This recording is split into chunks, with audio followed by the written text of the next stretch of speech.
Wednesday, April 23, market analysis. Stan Ehrlich, good morning. I start out with stock market indexes. I go to futures, and I have a new one, Tesla, that I want to show you. Quite spectacular at the end of the video, along with my other two, Apple and another one. So, what do we got? A sharp rally this morning, but it only came up to the resistance area and actually not even quite there. Very close, but not quite up to resistance. And stalled out. Came all the way back down, and in some cases made new lows for the session, certainly the spider in the QQQ, but also the futures contracts, and bouncing a little at the moment. Is this the bottom of the market on April 9th? And we're going to see a big bull market from here for pretty much obvious reasons. Everybody's aware. Does the word tariff ring a bell? Or are we going to continue to have trouble causing the market to go back down to these lows in early April and or make new lows? To be honest with you, I frankly am going south. So this rally, which is failing at the moment miserably, could be the start of that decline. I wouldn't be surprised. It came back up again to resistance, almost, maybe a little bit more, in the next day or two, but the way this popped up and then sagged right back down again, let's go to the 1-minute chart. Looks to me like that is the test of resistance. And then we came all the way back down, almost made new lows for the session starting yesterday afternoon, of course. And I think it's still going to do that. If we close lower today, that would be a horrible failure of strength. And if you follow the news, and I generally don't, but because of the evolving situation in the last couple of weeks, I'm curious. And I have my partner take a check on the news on the internet and see what's going on. And we usually find some reason that we can blame the move up or down, whatever, on. But that's fine. I don't follow. When you start to follow news, you're almost always too late. All right. So I think we're going to start to make new lows for the session. And it's just going to look less and less constructive, bullish. And that's a statement across the board in the indexes, generally speaking. Next chart is the daily data on the SPY. There is still a very large gap to fill between yesterday's high and today's low. That's just a starter. Today's high is back up almost to this resistance area. I really don't have it filled in. I'll do that for you right now. So let's take that low right there across some highs. That's pretty good, but I'm going to refine that by going back in time. Back into, I'm looking for tops and bottoms to line up as a group. I'm not really finding what I was hoping for, but I'll drop it here because of these lows in here. Now, the bottom of the resistance area, or the beginning of it on the way up, well, that's actually not so bad. And here, that low, low, and there, low, sort of, high. Okay, I'm going to leave it right there. Yeah. So a little bit more to resistance and then down, maybe. I just don't trust the rallies. I've said that again and again and again for the last, 3 weeks, maybe even 4. Next chart is simply the 1-minute chart on the SPY. Gapped up on the 6:30 a.m. California time opening. Popped up a little bit more and has been making new lows for this particular session, which is only 6.5 hours compared to 23 for the E-mini, of course.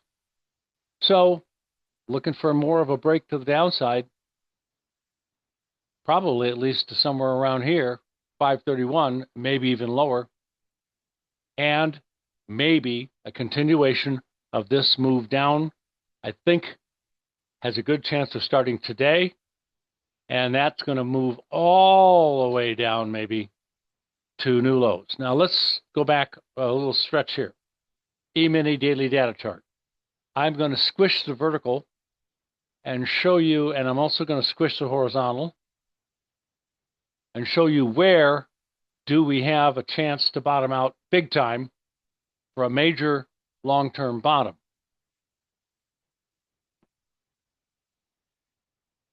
The long-term support kind of really starts around 44.80 and develops all the way down to the low that we saw July of 22 actually, July of 22. And that would be 42-ish. So that's a big, big, big support area without very many detailed specific levels. Oh, I like that one, 42.86. But what I'm trying to say is, if we break below the early April lows, wow, it could be really bearish and very fast and very big to a final collapsing exhaustion weakness phase. Okay. That's all I got to say about the longer term move down. If it does develop, and I think there's a pretty good chance of that. Okay, let's go back. That's the spider. 1 minute. Now the QQQ has the same gap the S&P does. We opened, and we're now currently trading below where we opened. Looking at the 1 minute chart, opened about here, popped up, made new lows for the session, coming up a little bit at the moment. Can't change my mind. That's it. I'm still looking for lower levels at this point. I think the rally may have finished. The NASDAQ futures contract did rally up to my resistance area based on lows in that area. Way back here also, reasonably good. I can't rule out that one. I'll even put a little line in there so I don't forget about it. What can I say? I think it hit resistance, came back down, didn't make a new low for the day, but watch out. I think there's a good chance of it before the close. YM, even on the futures contracts, there's gaps in some cases. Actually, I think most cases, which is pretty unusual. They only had an hour, in effect, to move up yesterday afternoon before it reopened with a gap and didn't close it. E-mini, daily, yep. Spider doesn't count, Qs don't count, NASDAQ we're just looking at, yep. Okay. 1 minute NASDAQ, YM, gap, resistance. Now, overbought doesn't count at the moment because we're nowhere near it. It's only a resistance area and gaps to close. And if the gaps are closed and it doesn't stay and go back up, and to keep sinking, could be very dangerous. Quite bearish, frankly. 1 minute YM, almost made a new low, came very, very close. I think it's still coming. Russell, gap, got up to some resistance. I probably should draw on that one also. Just a moment. So, that looks particularly interesting. Heck yes. Let's go back to this level right here and then go all the way to current and drop it down. No, it's up. Yep. Well, I'm going to leave it right there, but it's in the ballpark of. So we didn't quite get to it. And now it's, making new lows. Almost. 1 minute chart Russell. Bonds. Bonds liked the news this morning. Yeah, I can mention it, I guess. Mr. T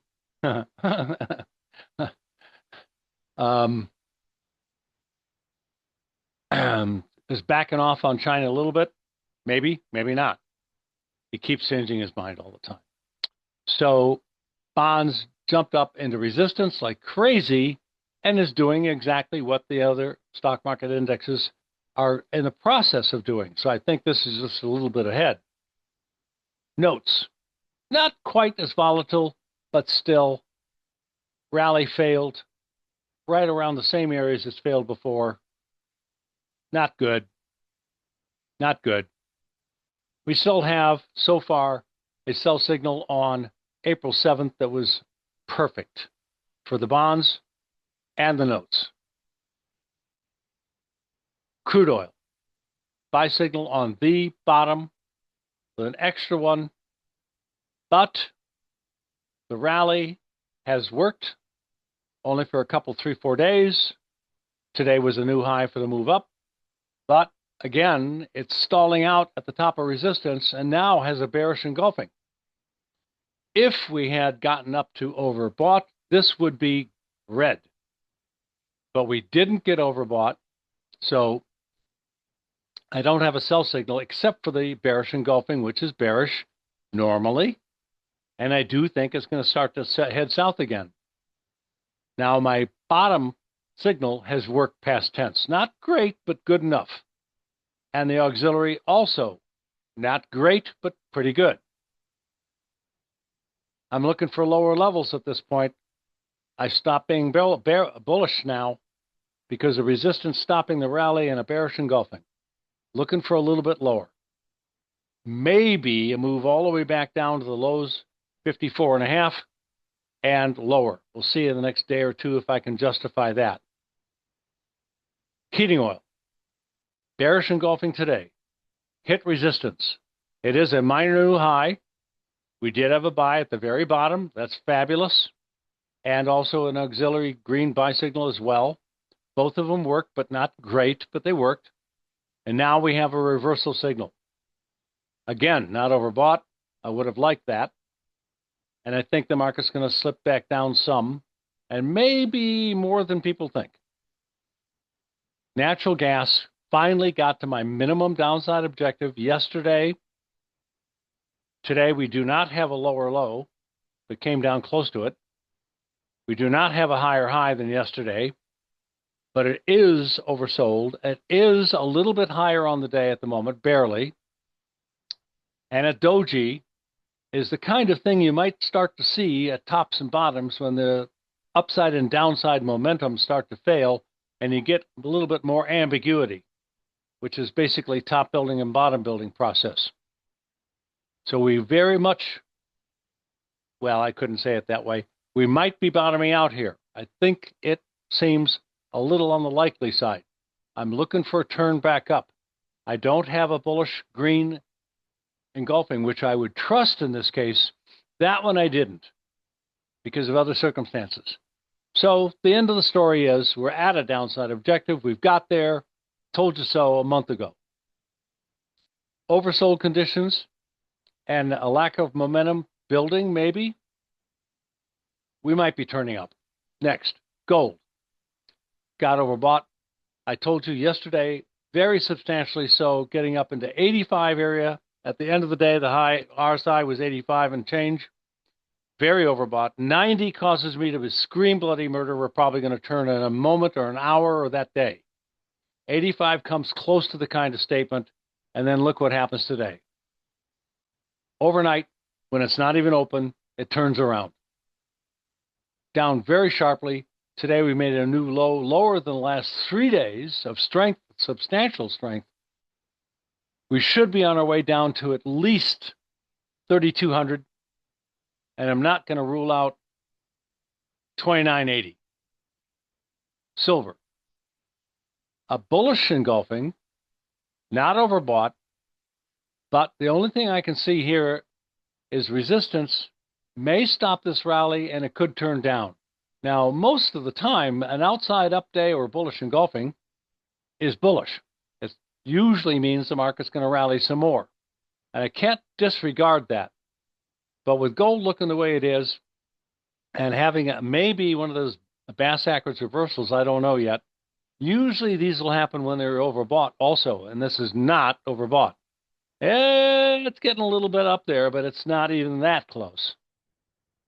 Not sure here. This could be topping out and coming down, so I'm not going to express more than that commentary-wise.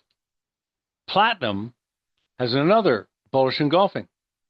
This just bounced off of today, this morning, a support area, and looks as if it has a lot more elbow room to rally more. Maybe back up to 1030, not ruling out 1050, and even the beginning of a substantial major historical resistance at 1060. So this is kind of separate. We've got buy signals close to the bottom, which is great. What about silver? Yeah, we got a buy signal close to the bottom, which is great, and not gold, unfortunately. Copper, buy signal, excuse me, at the bottom, almost a low day. Huge rally. Very, very, very good. New highs again today. The last one, previous 2, 3, 4, 5, 6, almost 7, 8, almost, except for one day. Maybe you could say 2. Since the bullish engulfing, green bar, April 9th, we have had higher highs almost every single day. We're not overbought. We are messing around with the resistance area right now. And the earlier rally is not holding very well. So there's a chance it could be stalling out a bit, but I can't really get bearish per se. But copper's buy signal worked fabulous.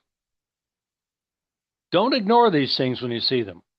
If they're bad signals, we get stopped out very quickly. You usually don't lose very much. I don't have my stops showing. Trust me. Next. Grains. Soybeans are a little higher. Not much. I got my RSIs back, by the way. Not overbought. We've got a double bottom, maybe a triple, and maybe you just might call this a head and shoulder bottom. I'll tell you what. I'll put in my little markers right now. This is my little rice paddy hat I use, and I copy it twice and move that one over to the bottom and move this one over to the bottom over here. So there's your shoulder, a little higher, the head and the shoulder, and I'll draw in the neckline, almost flat. There you go. The minimum upside objective starts here, and you draw in how deep is the pattern. That's how deep it is. Take your little measuring stick, and from a hypothetical breakout level sometime in the near future, the upside objective is 1240. Huge if this pattern does work. We'll see. I want a new high on a closing basis above 1060 very soon. Sooner the better. I don't want to see any closes below 1038. That would not kill the pattern, but it's not the direction I want. If it dribbles back somewhere in here and then starts to move up, okay. But absolutely not even coming close to this last shoulder low. Let's see what happens. The double shoulder, head and shoulder bottom in soybean oil is still working. We are a little higher on the day at the moment. We're getting closer to a new high for the last few days, which is extremely close to a break above 49.05-ish. If that happens, and we're at 48.35, not very far away, then it should pop up a bunch and start another rally up to the neckline, maybe getting overbought, probably getting overbought. Approach the neckline from underneath, pull back a little bit, and then plow through it like a rocket. That would be exactly the way the head and shoulder bottom should act, in my opinion. Meal and wheat, those two are not doing very well, but they're not showing any strength. That's what I don't like. Don't see a reversal. Don't see a trend change. We rallied to resistance. It pulled back down. Today we have another minor new low. Doesn't seem to want to show me any bullish signals. I just can't justify long-term bull move in soybean meal yet. I am very suspicious that it's trying to start something, but you got to see it happen. Otherwise, it's not happening, no matter what your damn opinion is. Corn. We do see a double bottom here with a bullish engulfing on the second low. That, I believe, is a shoulder. We do see a head and shoulder bottom from July of last summer, August, and the last pivot point, October, a medium-sized head and shoulder bottom that's worked past tense. It was supposed to get up to 514. It did. That whole pattern is ahead as the head of the larger one by itself. So the big pattern, head and shoulder bottom, has a shoulder low February 26th of 24, over a year ago. I've got the neckline drawn in for you. I've got the upside objective of 640 drawn in. It's only a matter of starting to see it make new highs. It should not get below 450 or even get that close. It has dropped for a couple of days, some, not too badly, but there is some modest support in here. So I may expect a little bit lower, but maybe, 473, 470, and probably at the very most 463. But that's where I am expecting it to turn back up. Let's see what happens. Wheat, come on. Ever since the war, and I don't have that quite on the screen on the left, there it is, the beginning of the war, way back, early March of 22, it has made lower lows. The rallies have all failed. Nothing long-term bullish about this whatsoever, except I can say that the rate of decline or momentum is getting flatter and flatter. And that is the way saucer bottoms develop. Other kinds of longer-term formation bottoms develop, but we don't have enough strength to say that that's actually happening yet. So I've got hopes, but I've got to maintain my neutral to bearish because I don't see what I want. Next, we have a new high for cattle.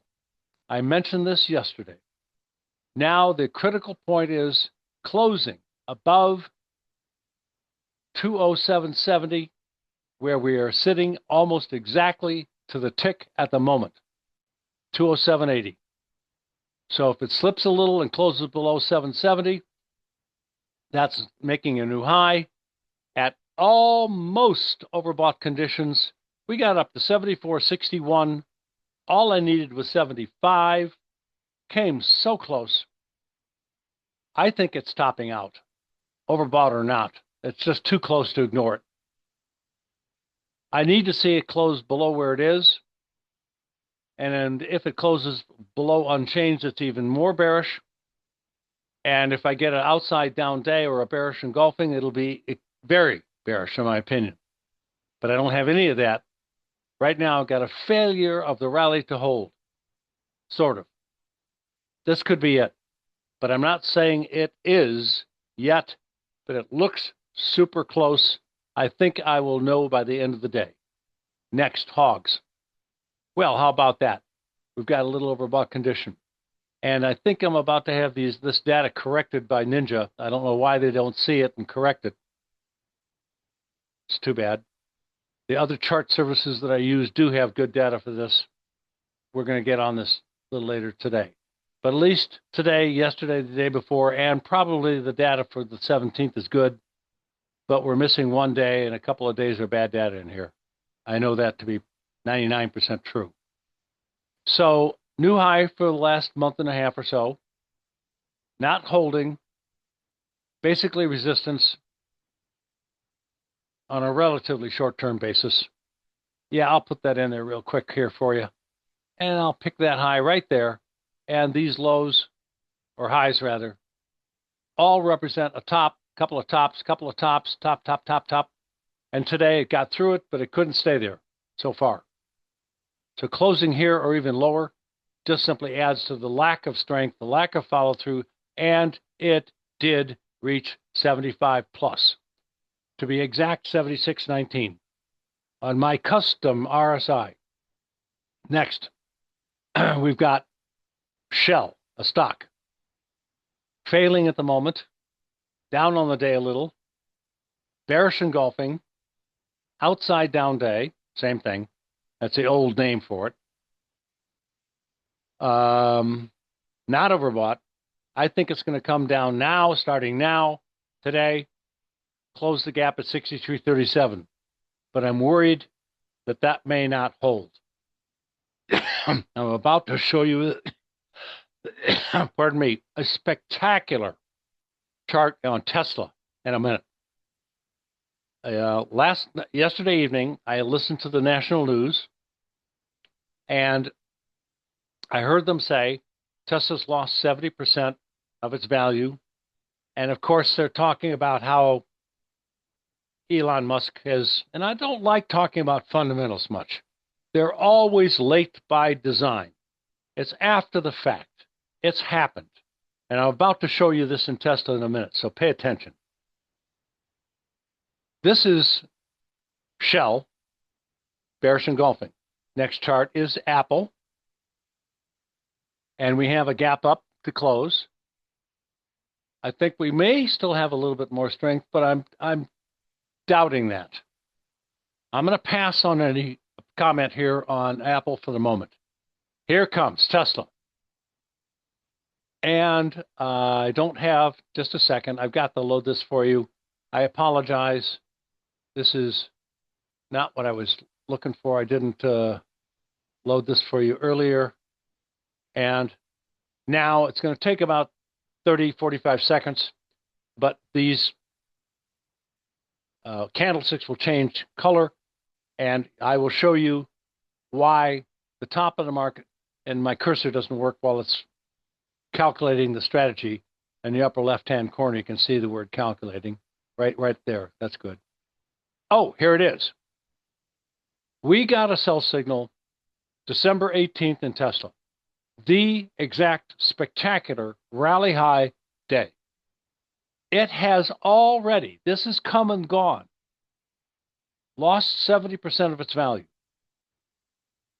I assume that this is back when Trump started to talk about Tesla being a good buddy and bring him under the fold.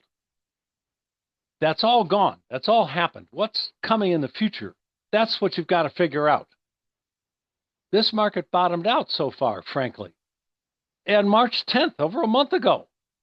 And now, a month later, they're talking about it losing 70% when it was a month ago? Oh, come on, get a little more timely. So I think it's actually bottoming out. This market made a new low, couldn't stay there, bounced back, but couldn't make a new high, came down, didn't make a new low. The last couple of days coming back. Any close below 215 is going to drop it down probably below 160. Any close above 292 would be considered, in my book, a bullish breakout to the upside, and I've never written a book yet.